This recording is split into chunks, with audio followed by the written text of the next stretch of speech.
I was 55 years old. I raised my son for 32 years. I cooked every Thanksgiving. I paid half the down payment on their house. But on my son's wedding anniversary, my daughter-in-law whispered, "That seat is for real family." I'm Elena, mother, grandmother. I live 10 minutes from them. I babysit their twins every Friday. I thought I was family. The dinner was perfect. Crystal glasses, roast beef, candles. My son James stood to make a toast. Everyone looked at me, waiting. I stood too, glass in hand, ready to speak about love and marriage. Then I heard it. Soft, cold, from her lips. "Just so you know, that seat is for real family. Jessica, my daughter-in-law, 29 years old, married to my son for 4 years. She said it while smiling, while looking me right in the eyes, like she was saving me embarrassment. The table went quiet. My son didn't hear. He was lifting his glass. The twins were laughing. But I heard it. Real family. Not me. My glass felt heavy. My chest went tight. 32 years of motherhood. And I wasn't real family anymore. I sat down. Slowly. On the edge of the chair she said wasn't mine. The wood felt hard. Like the truth she just hit me with. Jessica kept smiling. She poured wine for everyone else. She touched my son's shoulder. She acted like nothing happened. But everything changed in that whisper. I spent the whole dinner silent, smiling, clapping when they kissed, taking photos of the twins, acting like my heart wasn't broken on the table with the dessert. On the drive home, I thought, was it a mistake? Was she joking? But her eyes were clear. Her voice was steady. She meant it. But what I didn't know that night, walking out of that dining room, was that her whisper didn't destroy me. Until everything changed 2 weeks later, when I realized she gave me the weapon I needed. For 2 weeks I couldn't sleep. Real family. Those 2 words played in my head every night. I replayed every dinner, every birthday, every time I drove 40 minutes in snow to watch the twins so they could have a date night. Real family doesn't pay your mortgage when you're short. Real family doesn't keep your secrets. Real family doesn't cry when your baby is born.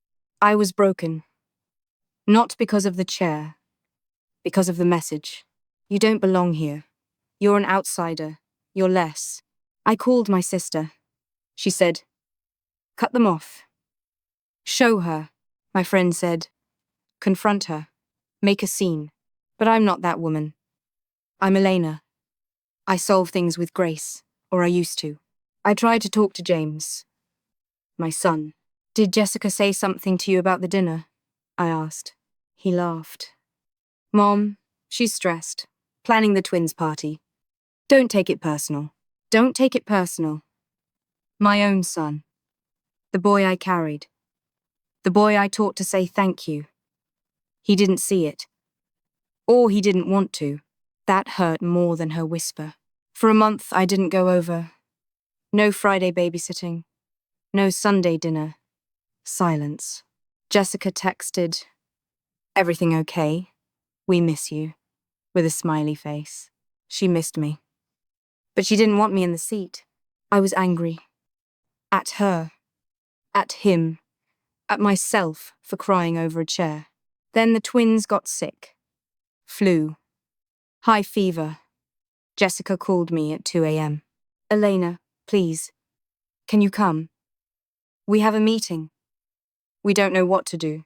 I went. Of course I went. Because I'm their grandmother. Because I'm real family. Even if she can't see it. I stayed 3 days. Made soup. Changed sheets. Held them when they cried. Didn't say a word about the dinner. On the last day, Jessica hugged me. "Thank you. I don't know what we'd do without you." I smiled. "You're welcome." But inside I was thinking, so I'm family when you need me, but not when there's a toast? Pain turned into clarity. She didn't exclude me because she hated me. She excluded me because she was scared. Scared I'd take her place. Scared I had more claim to my son than she did. Her whisper exposed her truth. She felt insecure. And insecurity is where strength is born. My revenge wasn't loud. It wasn't a scene. It was quiet. And it was perfect. 2 months later, James called. Mom, we're doing vow renewals. Small dinner.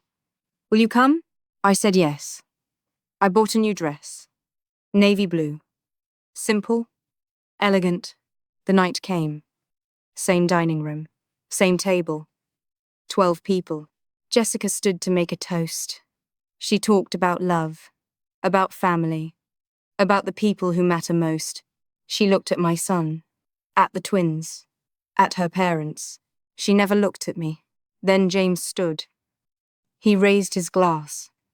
And he said, to my mother, Elena, who taught me what family means, who showed me that family isn't about blood or names. It's about who shows up at 2 a.m., who sits in every seat, even when it's hard. Mom, this seat is for real family. And that's you. He pulled out the chair next to him, the head seat, and he said, please, sit here. The table went silent. Jessica's face. Oh, her face. Shock. Then understanding. Then shame. I walked over. Slow. I didn't smile. I didn't cry. I just sat down. No words. No speech. No whisper. Just presence. Just truth. Jessica didn't apologize that night, but 3 days later she called me. I'm sorry, Elena, I was scared. I thought if you were family, I wouldn't be. I was wrong. My revenge was this. I didn't take her seat. I earned a better one. Moral. Family isn't about who claims the chair. It's about who deserves it. Jessica tried to break me with a whisper. But truth doesn't shatter you. It reveals you.